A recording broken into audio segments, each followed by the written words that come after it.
Assalamu alaikum. وعليكم السلام ورحمة الله. I'm from Europe, and I have just a simple question. Okay. Go ahead. Can you hear me? Yeah, we can hear you. Go ahead. Yeah. My understanding is the Quran and also the Sunnah of the Prophet sallallahu alaihi wasallam. For me, doesn't make sense for us to obey the messenger if the message hasn't been preserved. This is a general understanding I have of the Sunnah of the Prophet sallallahu alaihi wasallam. However, I've come across a statement that I've heard recently in the past, most recently in a debate between a brother of ours that said that it is understood that only 95% of Sahih Bukhari, which I believe is the most authentic book apart from the Book of Allah, is authentic, and maybe a small portion of it is not authentic. How would a Muslim who believes in the Sunnah, who blindly follows the Sunnah of the Prophet, the authentic Sunnah of the Prophet, how can he distinguish between the truly absolute authentic hadiths in Bukhari and those that are disputed, even if they might be a few? And if this is even a true statement, that there are a few unauthentic hadiths in the book. Okay. Is it okay if Muhammad Ali answers this question, inshallah, and then we'll get to Sheikh Othman? Yeah. Muhammad Ali, are you there, brother? Yeah, so the first thing I want to mention is this common misconception about Bukhari, like it's being the only book of hadith that Muslims believe in, or that narrations of Bukhari are the only narrations we have. We just rely on what Bukhari himself said, right?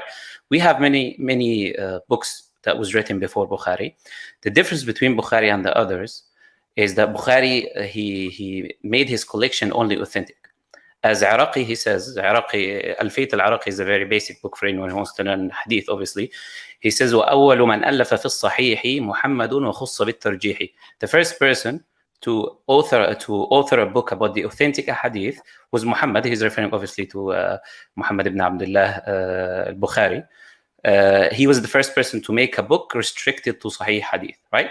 So now, before Bukhari, I have a small list here, a very small list, to give you some of the hadith that was there, written by companions or tabi'in or people before Bukhari in general. Bukhari was born 194, he died 256, yeah?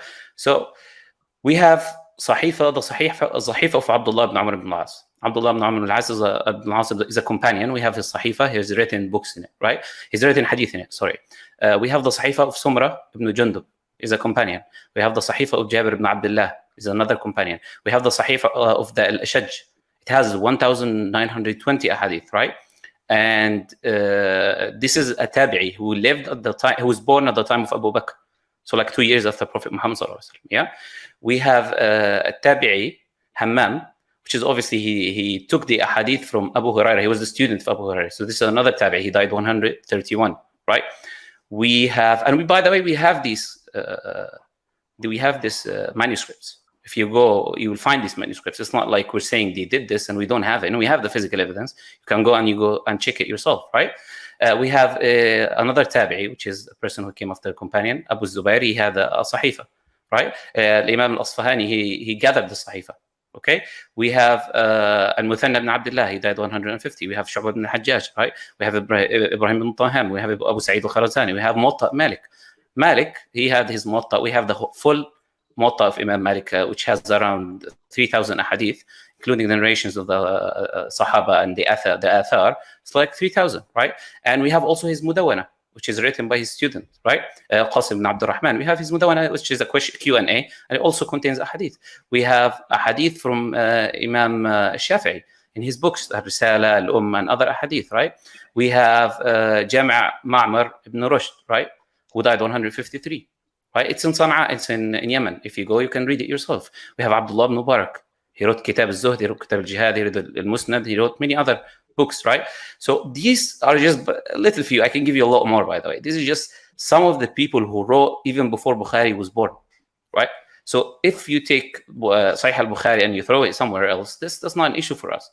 Reality is all of these hadith was there, before Bukhari was there, right? Musnad Imam Ahmad and Musnad Abu Shayba, it has more. Musnad Imam Ahmad alone has 3 times the hadith in Bukhari. We have mustakhrajat, which are written on the hadith narrated in Bukhari, but in different books of hadith, right? So it's not like we're relying on Bukhari. But let me mention this key point. Why do we accept? Why do we keep mentioning Bukhari? Why do we say it's the second authentic book after the Quran?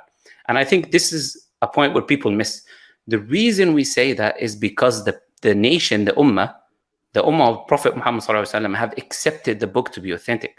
So what is validating the book is not Bukhari himself, but the nation, the ummah, gathering on this book and saying this is authentic.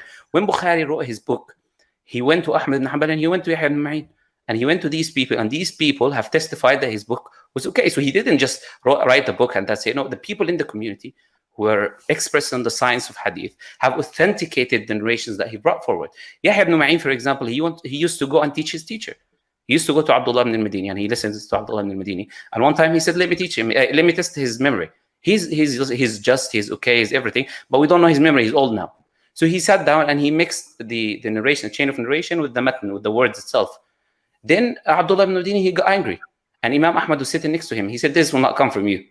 It comes from this guy. It comes from him. He's the one who would dare to test his teacher, basically. They used to teach their own teachers. The reason being, this is the religion, right? We don't rely on what people just say, this is authentic, this is not authentic. No, the community used to know who the liar were. The people used to go on the street and say, Fulan is a liar. This person is a liar. And scream in the road, don't take from this guy, is a liar. If he made one lie about a hadith. So the reality is it was a consensus of a community. And that is the reason we accept it. Allah subhanahu wa ta'ala, he says in the Quran, in chapter 4, verse 115, he says, وَمَنْ يُشَاقِقِ الرَّسُولَ, whoever opposes the messenger and takes any way other than the way of the believers. So what validates the consensus is the Quran. The Quran states that if the believers have a consensus upon a certain topic, a certain subject, then we accept it. So the reason we're accepting this hadith is because the Quran validates the consensus of the believers, right? And also Allah, he says in the Quran about the companions, they are trustworthy, you can take from them. He says in chapter 9, verse 100, right? That those who follow them and the companions, Allah is pleased with them. And they are pleased with him. So we are not just basing things on what we think, rather that we have a very strict criteria, right? The issue is, as the Sheikh stated, is that the people don't learn. The people don't look what authentic chain is. Like the brother who came, his name is Muhammad ibn Khalid, I think, or something like that. His question was out of ignorance of the understanding of hadith. He thinks that people, for example, today who authenticate a hadith or say the hadith is weak, this is started today, for example, and this is just the opinion of Sheikh al-Albani. No, this was at every age from the time of Prophet Muhammad. These people existed from the beginning, and these people used to authenticate the narration from the beginning. Even the companions, even though they accept that the other companion is a trustworthy, just companion, they used to ask for evidence. Like Abu Bakr as-Siddiq, some other companion have told him a certain thing. He says, who heard it from, who other than you heard it from the Prophet? And that doesn't mean that he's questioning his integrity. No, because this is religion. He's making sure 100% that this information is true. So the process of authentication existed from the beginning. Then when we reach the time of Bukhari, the major scholars of hadith accepted Bukhari to be the most authentic hadith book. Why? Based on the criteria he used. It was the most strict criteria of anyone to use in hadith terminology and hadith methodology, right? Now you say if someone is criticizing some of a hadith of Bukhari, you have people who are under Bukhari. Bring someone who's first from the level of Bukhari to criticize Bukhari. We have Imam al-Daraqutni, of course, he's a major scholar, right? But his majority of his criticisms was that, oh, Bukhari, look, you have this criteria, but you didn't follow this criteria in this hadith. He's not talking about the hadith itself. He's talking about Bukhari's criteria of hadith. He says, you said a condition that a person must meet another person, for example. This person didn't meet this person. So you missed this criteria in this hadith. So criticisms are not what people think, that they criticize the hadith itself for necessity. No, sometimes they criticize the criteria that the person, he said, I'm going to follow this criteria in my book, right? So the reason we accept Bukhari, I hope I made this point clear. The reason we accept Bukhari is because it was the consensus of the Ummah. All the hadith of Bukhari exist before Bukhari. You can go, you can read it yourself, you can see it. It's not like we need Sahih al-Bukhari, right? But we accept it because of the acceptance of the ummah of it. Muhammad Ali, I don't have a problem. I understand that there are works that were made before Sahih Bukhari. I understand there are works that were within 50, 60, 70 years between the Prophet and the companions of the Tabi'in. I understand all these things. The problem I have recently is that, and I'm sure I can say this without it falling on the backbiting because it's documented. I was watching a debate between Hamza and this little, I'm not going to call it devil, but this person called Hatun Tash. Hatun mentioned a hadith where Hamza, and inshallah this is not considered backbiting because it's recorded it's on YouTube for people to watch. Hamza responded with saying that maybe not all hadiths are Sahih in Bukhari, maybe only 95%. So this is a problem for me because, first of all, how can we say that only 95% of the hadiths in Bukhari are authentic and 5% are not? Maybe those are problematic. And second of all, what are those hadiths that are not considered authentic? If Hamza made a mistake, alhamdulillah, then this is something that can be sorted out.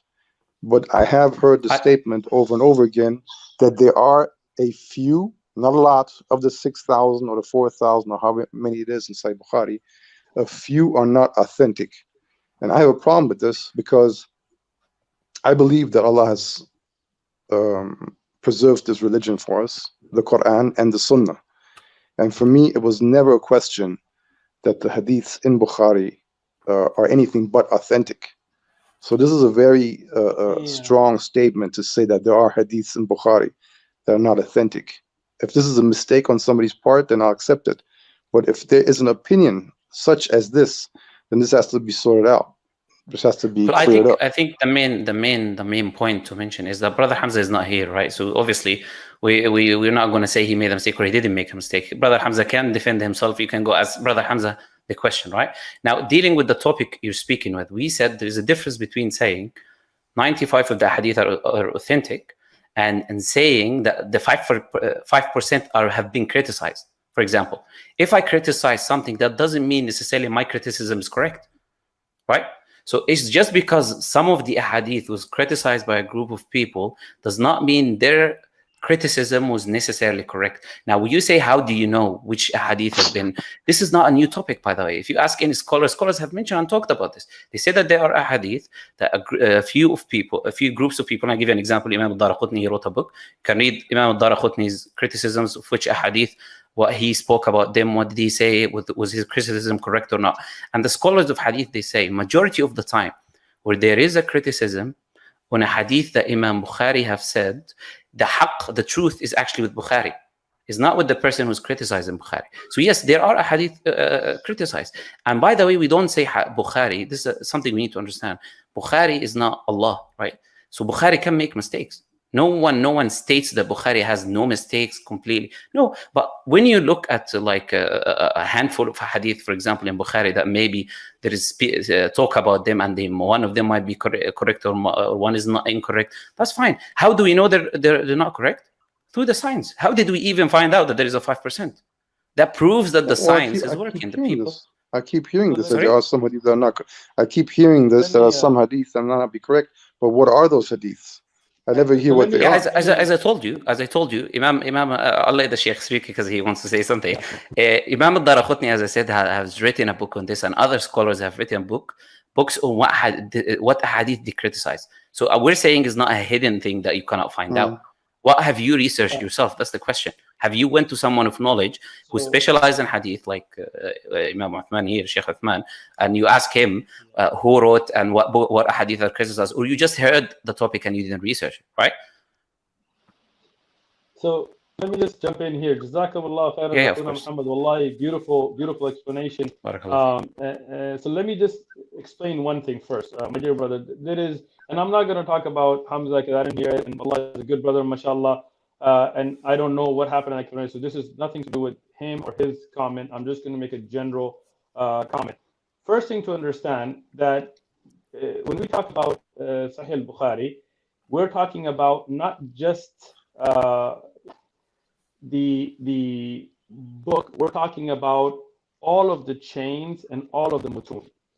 Imam Bukhari has, and again, I don't have the numbers in front of me, maybe some of the book can help me, but it has about 2,600 unique ahadith. About, okay? With repetition, it gets to be 7,900 something, or some more than 7,000, okay? It's very important to understand what I'm saying. So Imam Bukhari brings a hadith, a matan, with a particular sanad, and then he would repeat that in different abwab. Brother from, what's his name? The one who's the caller. You understand what I'm saying? Skeptic, brother, you understand what I'm saying?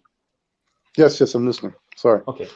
So when we study, I studied Sahih Bukhari with the Sheikh in Pakistan, and we went through the whole book, hadith by hadith, sanad by sanad, chain by chain. So what would happen is sometimes he would bring a particular sanad, and it was 100% authentic, no problem, all of them are hufaz and so on, that bring a particular wording. Now when he repeats it, he brings another sanad. This is kind of a little bit technical, but I hope this will help you, okay? Now it's the same wording, it's already established by the first mention through a uncriticizable, impeccable, whatever you want to say, beautiful sanad. He will bring another acceptable sanad, but here it might have a rawi who doesn't meet the criteria of Bukhari himself. Okay? Now, why did Imam Bukhari do this? If you look at the shuruh of Bukhari, he did it because he's repeating the matan, the same wording, it's already been established, but now he's bringing different chains to show you that it has come through many different chains. You understand? This is from the amazing way of the compilation of Bukhari. Now, some of those asanid will have a narrator that was criticized by the likes of Imam al-Darqutni or Ibn Jawzi. Many of them were mutashaddidin. They were people that were really extreme in their criticism and so on. So in essence, what's in Sahih al-Bukhari is all acceptable. Okay? Now, we have no such percentage done of 95 or 90. I don't know if anybody's done any kind of statistical analysis, but there might be some narrators that have been criticized, but that doesn't mean the hadith is da'if. You understand what I'm saying? You feel me? No, it doesn't have to be. It doesn't have to be da'if, but it could be just hasan. I mean, it could be. No. It doesn't, so again, if there's criticism of a narrator, then. Excellent. But the earlier matan, through a different sanad, already established it to be sahih. So even if this sanad is hasan, it gets bumped up to sahih li ghayrihi. Right? That's how it works. You understand what I'm saying? Yes.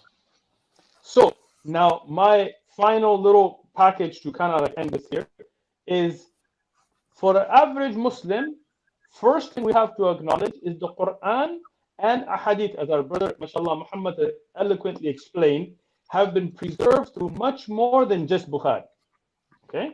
So we believe in the Quran, we believe in the established Sahih, Mutawatir, or Sahih ahadith that are established through a science that has been verified by millions, and I'm not exaggerating, scholars over the generations, meaning from the time of the Prophet until our time. Okay? So there is that entire science.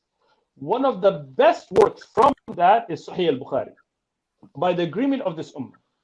But we never say any book is without doubt except the book of Allah, right?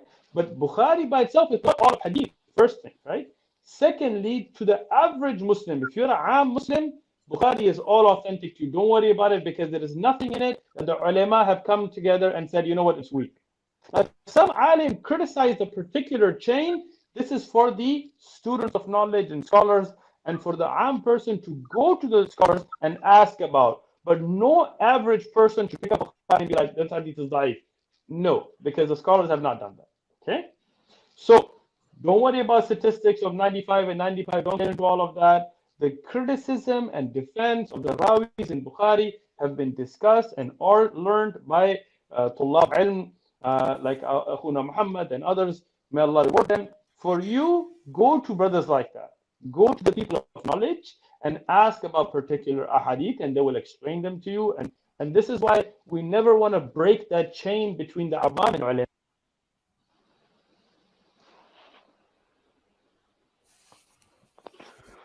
Man, you guys need to make dua. Yeah, you're muted, Hashim, brother Hashim, you're muted. Yeah, you have to make dua for his mic, inshallah. Inshallah. All right, brother skeptic. Sorry, I forgot your name. I hope you got your response. We'll have to let other. Can I say one thing before he goes? Brother skeptic. Brother skeptic. A very important point that the Sheikh have mentioned. Maybe you have not noticed correctly.